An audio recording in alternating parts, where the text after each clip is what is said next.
Oh, you want to talk about running around. Yesterday I woke up, went to Northfield Park, trained 3 or 4 horses with Jason.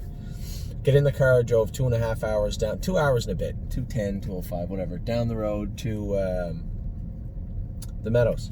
We had a great day at the track. West 52nd was a winner. Spirit of Dio was incredible. And Globetrotting Race Good finished fourth. As soon as Spirit of Dio was off the track, I get in my car and I drove. I drove 5 hours and 10 minutes down the road, and I got to the track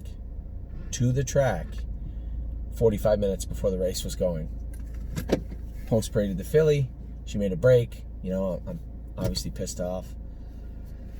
Collect my thoughts, take my stuff off, wash my face, gone. I was talking to people and thinking so much on the way home. I could have driven right back to the Meadows. But I stopped in Columbus because I knew Captain's Maid was in the next day in the first race, and I wasn't in again until the 11th. My brother Mark was driving Captain's Maid, by the way. Race good. There's, for those of you saying, oh my God, the grassroots are so fast in Ontario. Yeah, they went in 51 today at the Meadows. Fourth lifetime start, Captain's Maid. Here's 51. See how you like that? She'd been in 56 in her life. So she paced the mile of her life, 55. Thankfully, Mark just kind of took her to the back. I thought he was pulling a James and just going to duck her into last. And then you could tell they were smoking, and those were some legit fillies. I don't know why they put them in the Stallion Series. Jesus, how fast are the other ones? 51. So I get up in Columbus, go get my hair cut. As you can see, looking sharp. Go get my hair cut, and I drive to the Meadows. Get to the Meadows. Bottle of red, race is great. I got away in the 2-hole. I said, if that guy's soft up front, I'll get him. Halfway around the last turn, I don't got my earplugs out, but neither does he. So it was going to be a little problematic. I popped her out. She paced with him and finished second, beat a length. Paced 53 and 2. Again, race of her life. Raced fantastic. Come out a few races later, and Bottle of Red was just unbelievably good. I had to seesaw her the whole way, just to get her to relax in behind Aaron because she wanted to get at him so bad. But you can't let her get wound up because she'll shut her air off sometimes. So I'm seesawing her. I keep her quiet. I don't want her on the front end again today. I'm telling you what, at no point in the mile did it even dawn on me that she wasn't going to destroy the field. At no point in the mile. And that's a great feeling as a driver. So I just let her move her over to halfway around the last turn. She get into gear a little bit.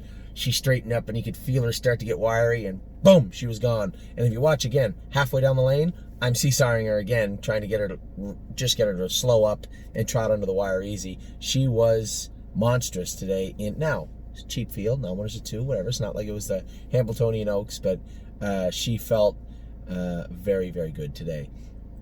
Get back in the car. Now, I've driven from Ohio, Northfield Park, to the Meadows, to Indiana, back to the Meadows, with a stop in Columbus in the middle. And now I'm back in the car. I'm having a great run the last 2 days, aside from Captain's Maid getting beat up and That's My Girl making a break. For the most part, it was a pretty good run. Who do we got left? I'm not driving Ailsund. Chris Lems is, but she's one of the ones to beat. And spend that money is like 6-5 morning line. So it's going to be a good end of the night if everything goes well.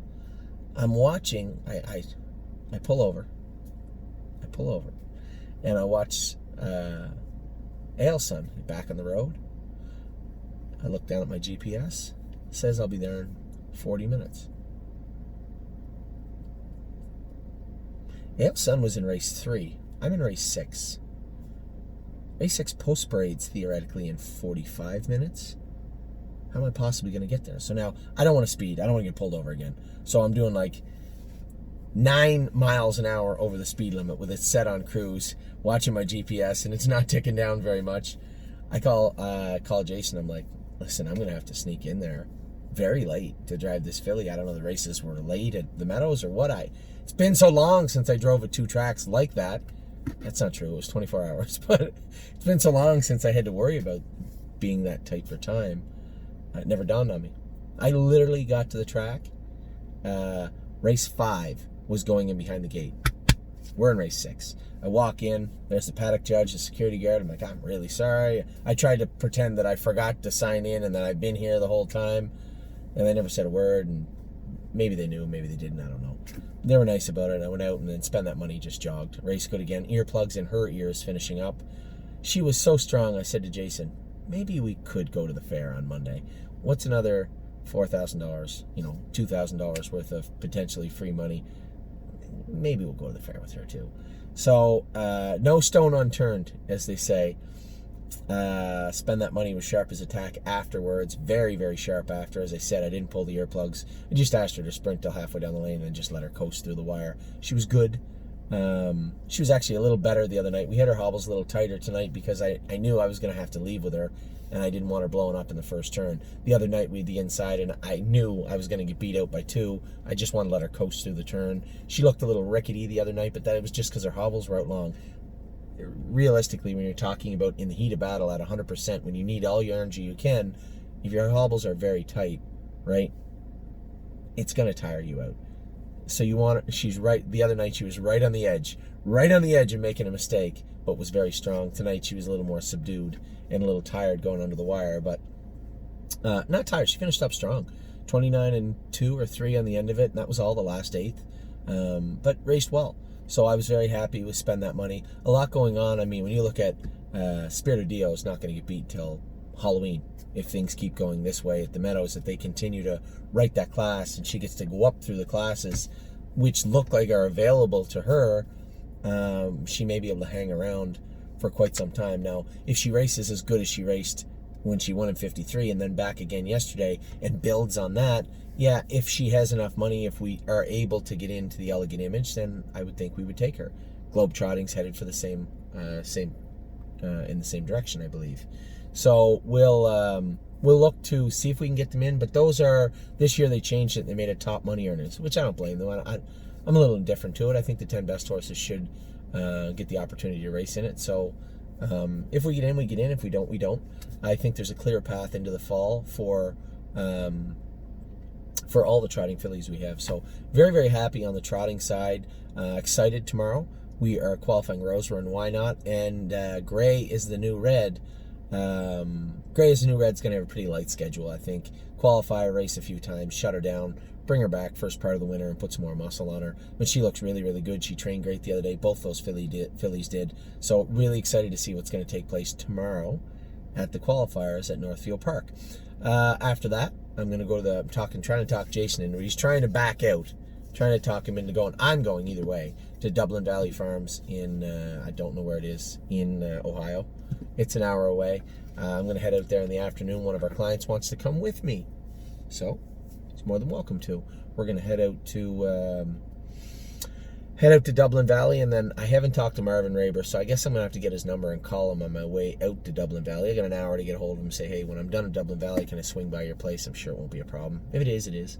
But we'll see. So, big day for us there. And then Friday, I'm going to kick it out. I'm going to finish the week off, hopefully with a bang, with our boy Rooney.